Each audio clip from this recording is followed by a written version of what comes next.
Respek on the news and the views that'll pick your conscience. Your one-stop shop for news is YouTube. You pick the content. You like what you see, go subscribe and share is awesome. And if you still confused, I'm assuming you just lost it. This the dude that know who's who better than Seuss. Coming for viral views, the video log too. And those that's making moves here even involve you. So I don't get why y'all still sleeping on Randy Bruce. What up, BruceTV? What up, BruceTV? What up, BruceTV? What up, BruceTV? This is BruceTV. This is Bruce. Back at it again with another episode of BruceTV. What up, what up, what up? It's your boy Chris B, aka at Trouble McLovin on Instagram and Snapchat. Make sure you follow. What up? Yo, Kobe, last game. Good. 60. Good. I was not expecting that. Good. I was in my room. I was astonished.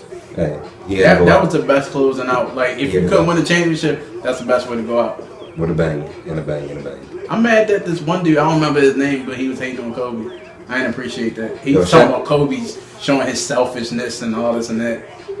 No, I'm going out as a great that I am. And Shaq was like, I bet this dude to get 50, this nigga when he got 60. I'm with it. But the debate though, are you pro Jordan or are you pro Kobe? I think Kobe the GOAT, in my opinion. I don't know, I'm still on the fence. I've been on the fence. I don't know. I don't want to, I don't know. The mama was good, but Jordan, you can't, I mean. Now in the playoffs, do you see any upsets in this first round? Because I definitely don't, but the most interesting series is going to be, I say between Toronto and Indiana, that's going to go 7 either way. Yeah, and I think Toronto could pull it out, but I think Indiana is going to win.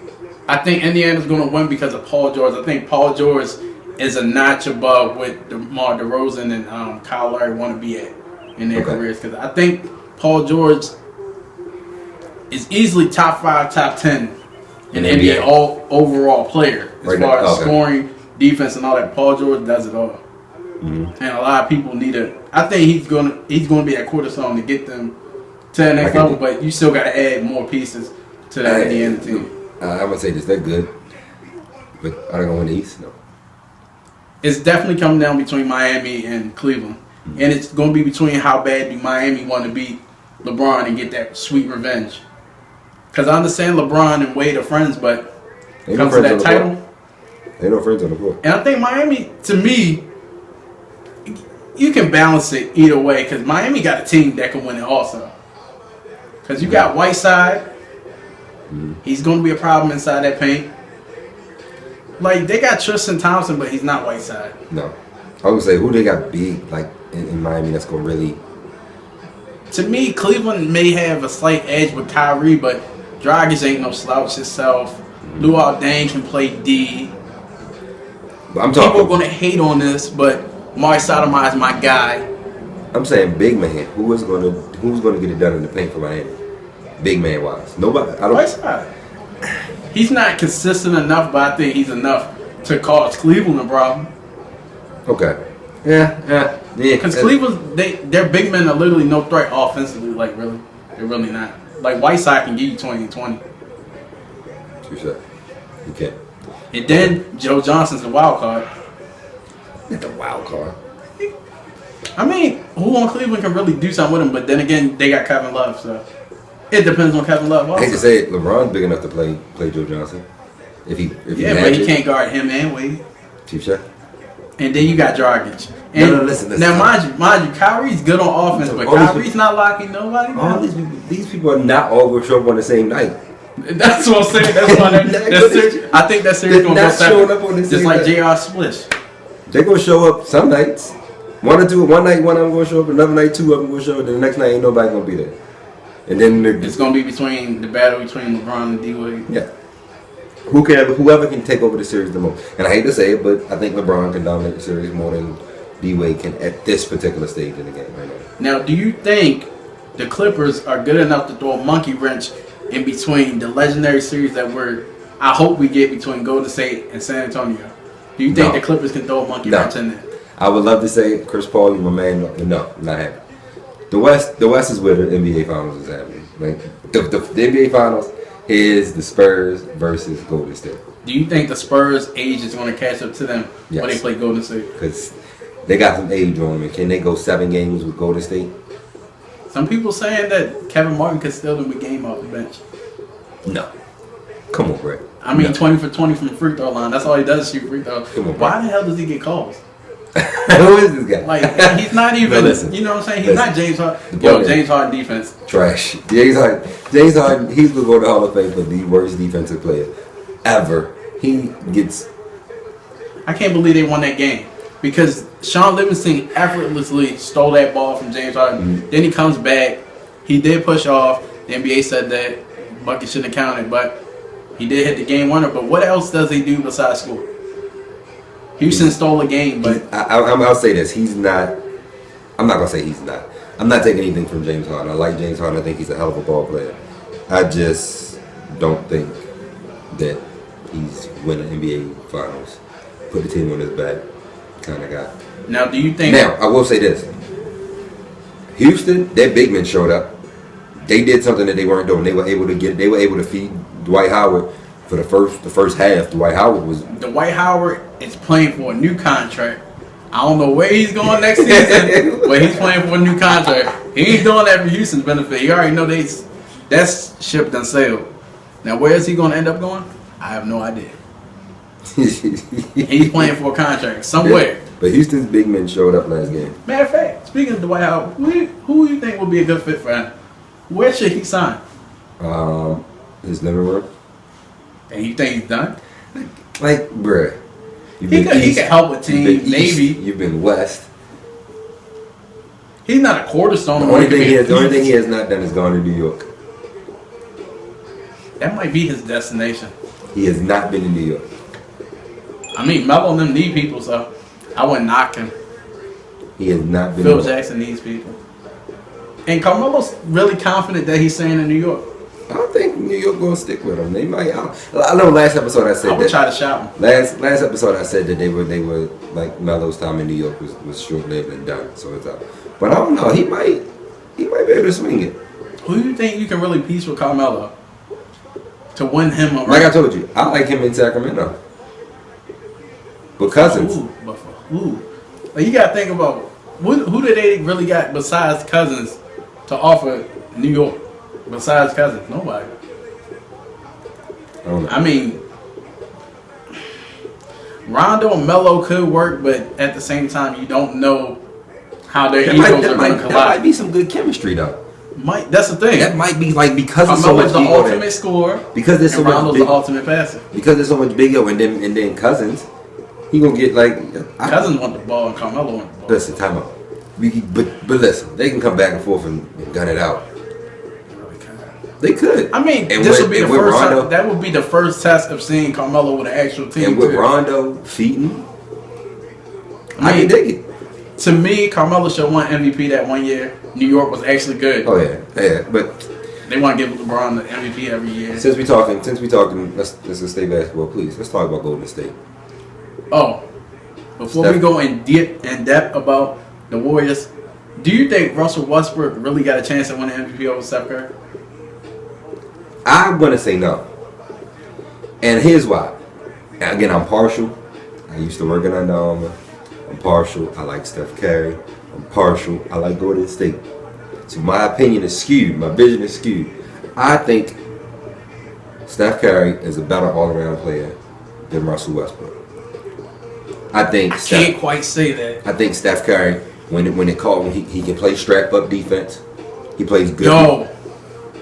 That's one thing that people did not pay attention to in Game 1. When he ripped James Harden. Yo, Steph Curry plays ripped him, took the ball, layup. He plays good, solid defense, and he can lock down. And did you know this? He led the NBA in steals this year.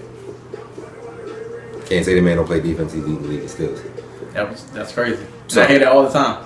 Steph Curry plays no D. Steph Curry, he's a hell of a facilitator. He can dish the ball when he needs to. He can shoot from half court if he wants to, but he can pass it. But to me, Westbrook is kind of like a smaller LeBron. He's a freak of nature, athletically, like he's crazy. He is, and I'm not knocking his athleticism, but I'm saying on the basketball court. Yeah, I would take Steph Curry's basketball IQ over Westbrook. Like So Westbrook does that not make him MVP? It makes it interesting, but I'm still giving it to Steph Curry because they broke the record. I was saying they broke the record. Come on, they broke multiple records. He broke the 3-point record. 400.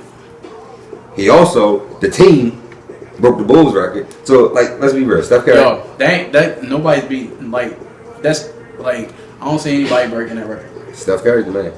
Yeah. MVP. I think Draymond Green should be Defensive Player of the Year. Definitely. Draymond Green. He got robbed of it last year. I think I would even. No. I was gonna say I would even argue that Draymond Green could be a contender for MVP. No, he can. I will argue that.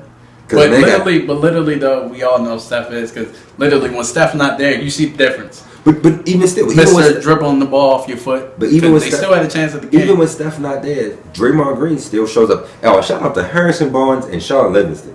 Yes, very underrated. Sean Livingston is money from mid range. He's like another Richard Hamilton. Yes, and you put him like anywhere right around the square, just inside the arc, and he could do damage. That's the crazy part. Their bench can easily. Some of their bench players can easily be starters. Definitely, that's why I'm rocking with. I'm rolling with Golden State all day. But definitely they're gonna have to run through San Antonio. If San Antonio don't choke like the previous year. Because the Clippers did beat them last year. Can't forget that. This is true. I don't know. I just feel like the Clippers, I don't know if they want it bad enough. Like, I don't know what's up with them. Like, I think the Clippers are just that team that can't get over the hump. Yes, Blake Griffin's still driving this Kia. I don't know what's going on with him. Hyundai Kia? It was a Kia, right? He plays when he wants to play. Yeah, because it's like you got Blake Griffin, easy 2010, but and Chris it's Paul, like I think he'll get hit. Well, until he plays Steph Curry, like Steph Curry, oh my. Like I feel he sent that boy in the ambulance a couple times. Had that man hit the man sitting down on his ankles. How you sit on your own ankles, bro? Yo, when they put the skateboard in Chris Paul, oh my god, I was done. Speaking of laughing at people, just transition real quick.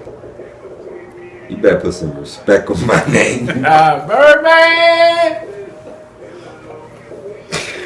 You better put some respect on my name. Put some respect on my name. At Trouble McLovin, put some respect on it. They've been memeing that boy to death. Talking about, but they bought. I want to know why. They bought. Is y'all done or is y'all finished? Look, put some respect on my name. Whatever y'all do, put some respect on my name, Playboy. I see. I know a couple places you was at. I could have pulled up on you, but I said no. That's too gangster. It's too gangster for y'all. I think I come look through y'all like a mic. Look, I ain't pulling up on them, nigga. I'm pulling up on you.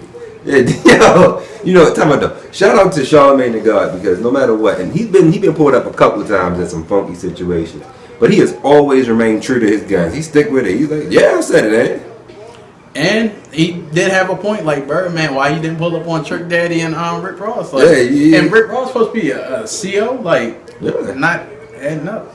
Yeah, like you go pull up like on radio show hosts. That's what I don't get. Everybody want to be gangster to. Yo, Charlamagne said, "Yo, why you pulling up on? I'm on a radio host. I just report the stuff that you say and do." But the actual gangsters that rap about it, quote unquote, but nobody never want to confrontate with each other anymore. Like, I don't understand. Like, if you got a problem with somebody, why wouldn't you address it? The Breakfast Club, they be getting to work this year. K. Michelle came up there, gave Angela Yee the business. Birdman getting that Charlamagne. And what was the video we was just watching of old boy getting that Charlamagne? Fredro Starr. Yeah, Fredro Starr got that Charlamagne real heavy.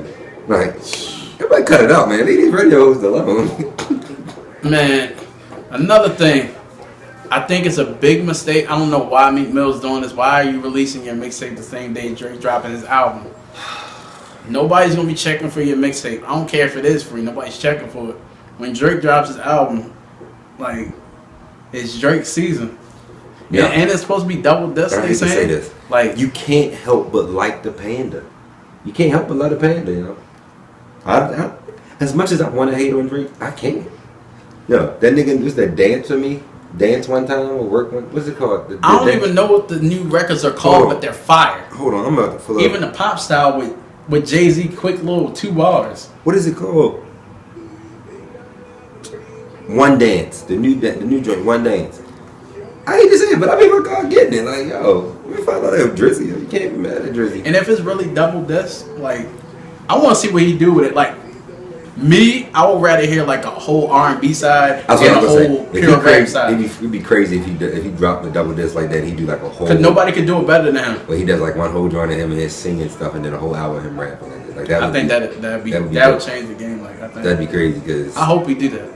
I hope so. Nobody's ever done a flip flop like that. Like, you know who I had hope for like that? I thought I was gonna try. Like when Chris Breezy, when he did that Fan of a Fan mixtape and he was singing and stuff, and then did a little bit of rap. I was like, okay, Chris Breezy, let me find out what you're gonna do. But then he just had the wrong partner with that whole thing too. Cause to me, Tiger, like he's So I don't know. What else? I don't know if y'all can hear, but we got Kevin Gates at the Isla playing in the background. Definitely rocking with Gates 2 phones. You feel me? another episode of Bruce TV.